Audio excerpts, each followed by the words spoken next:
जय श्री कृष्ण। राधे राधे दोस्तों। आज हम वैशाख मास के 21वें अध्याय का रसपान करेंगे। वीडियो को ज़रूर देखा होगा और उसकी ही कथा का सार हम आगे रसपान करेंगे। इस कथा में वैशाख मास के धर्म और महर्षि वाल्मीकि के उद्बोधन के बारे में जानेंगे। दोस्तों, वीडियो में आगे बढ़ने से पहले आपसे निवेदन है, वीडियो को एक लाइक कर दीजिए। धार्मिक बातचीत यूट्यूब चैनल को सब्सक्राइब करके एक बार कमेंट बॉक्स में लिख दीजिए, जय श्री कृष्ण। श्रुतिदेव जी बोले। उसे देखकर शंख मुनि और व्याध दोनों बड़े विस्मित हुए। तब शंख मुनि ने उससे पूछा, तुम कौन हो और तुम्हारी ऐसी दशा कैसे हो गई थी? हे सौम्य, किस कर्म से तुम्हारी ऐसी शुभ बुद्धि हो गई जो अकस्मात ही तुम्हारी मुक्ति भी हो गई? ये सब बताओ हमें।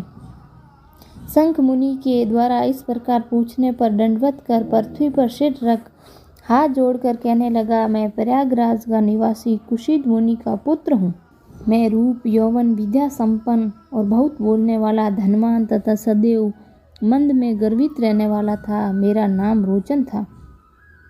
आसन, शयन, निंद्रा, लोकाचार और ब्याज लेना यही मेरा व्यापार था। किसी की पर श्रद्धा नहीं थी, पर मेरा बहुत समय नष्ट हो गया। वैशाख मास के महीने में जयंत नामक एक ब्राह्मण भगवान को प्रिय वैशाख मास के धर्म की कथा सुनाया करते थे।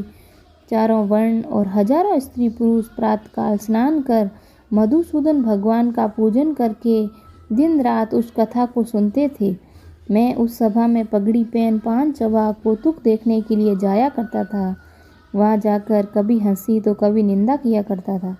मेरी ऐसी बातों से सब श्रोताओं का मन चढ़ायमान हो जाता और उसी दोष के कारण मेरी बुद्धि नष्ट हो गई। जब आयु क्षीण हो गई तब मैं 14 मनवंतरों तक भयंकर नरक में रहा। 84 लाख योनियों को भोगकर इस वृक्ष में जो 10 योजन लंबा चौड़ा और 100 योजन ऊंचा है, इसकी 7 योजन की कोटर में महाक्रूर सर्प की योनि पाकर निवास कर रहा था। हे विपेंद्र, मैं अपने पूर्व जन्म के कर्मों के फल से 10 सहस्त्र वर्षों से निराहार रहकर यहाँ निवास करता रहा हूँ। देव योग से आज आपके मुख कमल से निकली कथा को सुनने से मेरे पाप दूर हो गए और अब सर्प योनि छोड़ दिव्य देव धारण कर आपकी चरण में आया हूँ। मैंने तो आपका कोई भला काम नहीं किया, फिर न जाने आप जैसे सज्जनों का संग कैसे हुआ। आप मेरे ऊपर ये अनुग्रह करें कि मुझसे कभी अधर्म अहंकार नहीं हो, बुद्धि धर्म में ही रहे, जैसे साधु महात्माओं की संगति बने, मेरी विष्णु भगवान की प्रीति हो, उनको कभी न भूलूं। इस भांति वो अनेकों प्रकार से स्तुति कर हाथ जोड़ सिर झुका मुनीश्वर के आगे चुपचाप खड़ा हो गया। तब शंख मुनि ने प्रेम से भर उनके दोनों हाथों को उठा लिया और उस पर अनुग्रह करके इस प्रकार भावी वृत्तांत कहने लगे, हे द्विज, वैशाख मास और विष्णु भगवान का महामात्य श्रवण करने से सब तुम्हारे पाप नष्ट हो गए हैं। तुम कर्म से अतिवाहक लोगों को जाकर फिर दर्शाने देश में ब्राह्मण के घर जन्म लोगे और वैद शर्मा नाम से प्रसिद्ध होकर सब विधाओं में विशारद बनोगे। प्रत्येक जन्म में तुम्हारी जाति स्मृति बनी रहेगी। निद्वंद, निस्पृह, गुरु भक्त और जितेंद्रिय होकर उस जन्म में तुम सदैव विष्णु भगवान की कथा में तत्पर रहोगे और वैशाखों विषय में धर्म करोगे। फिर सिद्धि प्राप्त कर संपूर्ण बंधनों से छूटकर परम धाम को प्राप्त होंगे। ऐसा कर मुनीश्वर चुप हो गए। तब व्याध की ओर देखकर वह पुरुष मुनीश्वर से कहने लगा, आपने मेरे ऊपर बड़ा अनुग्रह किया है, जिससे मेरी दुष्ट योनि जाती रही, उत्तम गति मिली। ऐसा कहकर वो परिक्रमा दे आज्ञा ले स्वर्ग लोक को चढ़ा गया।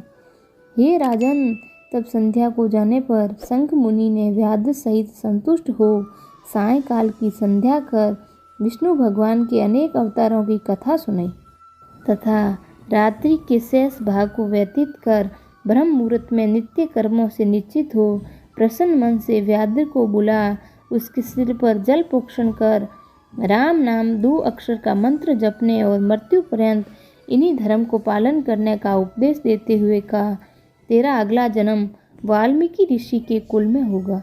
व्याध को इस प्रकार समझा बुझाकर वे दक्षिण दिशा में चले गए। व्याध भी थोड़ी दूर उनके पीछे गया, जब तक वे नेत्रों से ओझल न हो गई।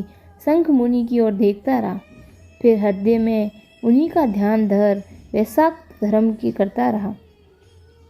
व्याध का जन्म पूरा कर उसने वाल्मीकि ऋषि के घर जन्म लिया।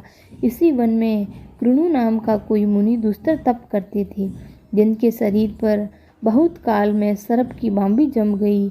इसी हेतु उन्हें लोग वाल्मीकि ऋषि कहने लगे। तप के अंत में जब कृणु ऋषि के कानों में स्त्रियों की प्रिय शब्द सुनाई देने लगे तो उनका चित्त चलायमान हो गया। तब उन्होंने एक भील जाति की स्त्री से वाल्मीकि नामक एक पुत्र उत्पन्न किया। हे राजन, वाल्मीकि नामक संसार के सबसे बड़े यशस्वी और विख्यात हुए। वे सर्व कर्म बंधनों को काटने वाली मनोहर छंद युक्त राम कथा रचकर संसार में प्रसिद्धि प्राप्त की। श्रुति देव जी बोले, इस प्रकार वैशाख मास में व्याध द्वारा केवल जूता दान करने से उसे दुर्लभ ऋषित्व प्राप्त हुआ। जो कोई इस रोमांचो उत्पादक तथा पापनाशक आख्यान को सुनेगा, औरों को सुनाएगा, उसका संसार में दोबारा जन्म नहीं होगा। राधे राधे दोस्तों, मेरे वीडियो को ध्यानपूर्वक सुनने के लिए आप सबका धन्यवाद। इसी वार्ता को आगे सुनने के लिए अगले वीडियो का रसपान करें। वीडियो को एक लाइक कर दीजिए। धार्मिक बातचीत यूट्यूब चैनल को सब्सक्राइब करके एक बार कमेंट बॉक्स में लिख दीजिए, जय श्री कृष्णा।